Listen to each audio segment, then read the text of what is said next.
تو جب ڈارون کا نظریہ آیا نا، نظریہ ارتقاء، تو یہ ملحدین کے ہاتھ میں جو ہے نا ایک ہتھیار آ گیا. لو جی تم کہتے ہو کہ یہ بڑھنے لکھو بگ بینگ تھیوری جو ہے باقاعدہ جو ہے وہ ڈارون نے نظریہ پیش کیا ہے، نظریہ ارتقاء.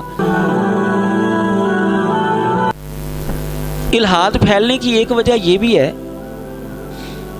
کہ وجود باری تعالیٰ کے اوپر جو سب سے بڑی دلیل اہل مذاہب کی جانب سے دی جاتی تھی نا، وہ کائنات تھی، کہ یہ کائنات جو ہے نا یہ خود بخود نہیں بن سکتی، کوئی بھی چیز خود بخود نہیں بن سکتی، اتنی بڑی کائنات کیسے خود بخود بن گئی، یہ سب سے بڑی دلیل دی جاتی تھی اہل مذہب کی جانب سے.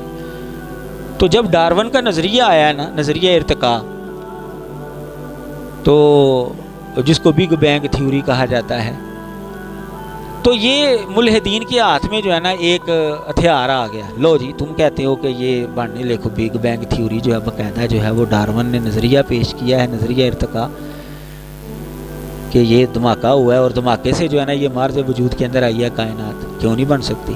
لو حالانکہ اس کو سائنسدانوں نے اصول کے طور پر قبول نہیں کیا، آج تک نہیں قبول کیا، لیکن یہ ایک تھیوری تھی، ایک تھیوری. لیکن بہرحال ان کو یہ ایک چیز کہتے ہیں ڈوبتے کو تنکے کا سہارا، ان کو مل گئی. لیکن آپ اس کے اوپر غور کریں، ڈارون کی تھیوری کے اوپر، پہلے نمبر پر تو سائنسدانوں نے اس کو اصول کے طور پر تسلیم نہیں کیا ہے. اچھا، دوسری بات جب آپ اس کے اوپر غور کریں گے تو آپ کو پتہ چلے گا کہ ڈارون کی تھیوری کا تعلق خالق کائنات کے ساتھ نہیں ہے، تخلیق کے طریقہ کار کے ساتھ ہے. کائنات کیسے بنی، ڈارون کی تھیوری جو ہے نا وہ کائنات کیسے بنی یہ بیان کرتی ہے.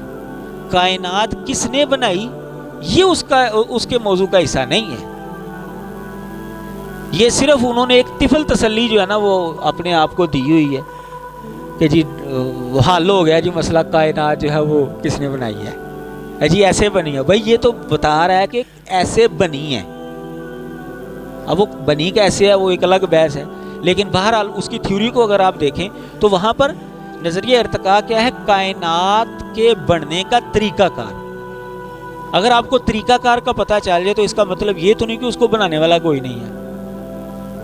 مثال کے طور پر ابھی یہ میرے سامنے چائے آئی ہے تو آپ سب کو اس کے طریقہ کار کا پتہ ہے نا، چائے کیسے بنتی ہے. تو کیا اس کا مطلب یہ ہے کہ چائے بنانے والا کوئی نہیں ہے؟ زیادہ سے زیادہ آپ یہ کہہ سکتے ہیں کہ ہاں ہمیں چائے بنانے کا طریقہ پتہ ہے، لیکن اس کا یہ نتیجہ نکالنے کہ چائے بنانے والا کوئی نہیں، یہ خود بخود بن گئی ہے، یہ نہیں نتیجہ نکلتا، یہ ممکن نہیں ہے. تو وہ طریقے کو بنیاد بنا کر خالق کائنات کا انکار کر رہے ہوتے ہیں.